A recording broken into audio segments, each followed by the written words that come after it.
ఈరోజు కస్తూర్బా నూతన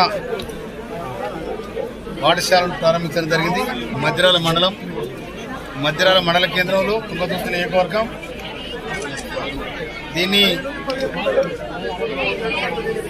ఇక్కడ దాదాపు 6th క్లాస్ నుండి ఇంటర్మీడియట్ వరకు కోర్సెస్ ఉన్నాయి. ఇప్పుడు దాదాపు 200 మంది విద్యార్థులు ఇక్కడ జాయిన్ అయ్యారు. ఇంకా చాలా మంది జాయిన్ కావడానికి అవకాశాలు ఉన్నాయి. కనుక దీనికి ప్రహరీ గోడ లేదు కనుక ఈ ప్రహరీ గోడను కూడా SDF కాన్స్టిట్యుయెన్సీ డెవలప్మెంట్ ఫండ్ కింద దాదాపు 22 కోట్ల రూపాయలతోని గౌరవ ముఖ్యమంత్రి రేవంత్ రెడ్డి గారు మాకు ఎమ్మెల్యేకు ఇచ్చిన 10 కోట్ల రూపాయలలో దీనికి 82 లక్షల రూపాయలు కేటాయించడం జరుగుతుంది. దీని పక్కనే కూడా కాలేజ్ ఒకటి కడతా ఉన్నారు. ఈ అన్నిటి కూడా చుట్టి ఒకటే కాలేజ్ ఒకటే పార్క్ కూడా పెట్టాలని కూడా సంకల్పించడం జరిగింది. ముఖ్యమంత్రి రేవంత్ రెడ్డి గారు ముఖ్యమంత్రి అయిన వెంటనే విద్యా వ్యవస్థ మీద రివ్యూ పెట్టడం జరిగింది.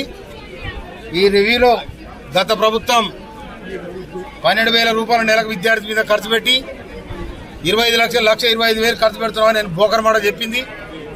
అట్లా కాకుండా రేవంత్ రెడ్డి గారు ముఖ్యమంత్రి గారు ఏది చేస్తాడో అదే చెప్తాడు, చెప్పింది చేస్తాడు.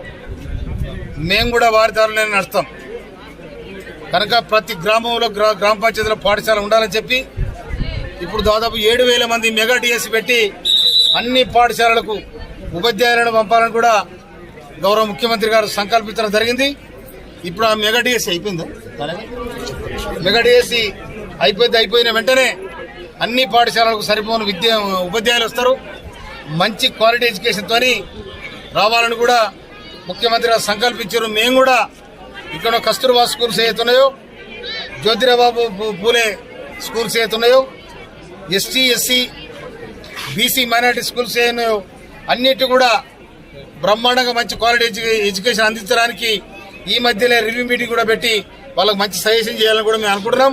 కనుక ఇది బ్రహ్మాండమైన విద్యాలయంగా వర్ధిల్లాలని, దీనికి అవసరమైన మౌలిక సదుపాయాలు కల్పించడానికి నేను ముందు వరుసలో ఉంటాను. గవర్నమెంట్తో కూడా మాట్లాడి దీనికి ఏ అవసరం ఉండదో కూడా తీసుకురావడానికి ప్రయత్నం చేస్తానని కూడా మనం చేస్తున్నాం. Thank you.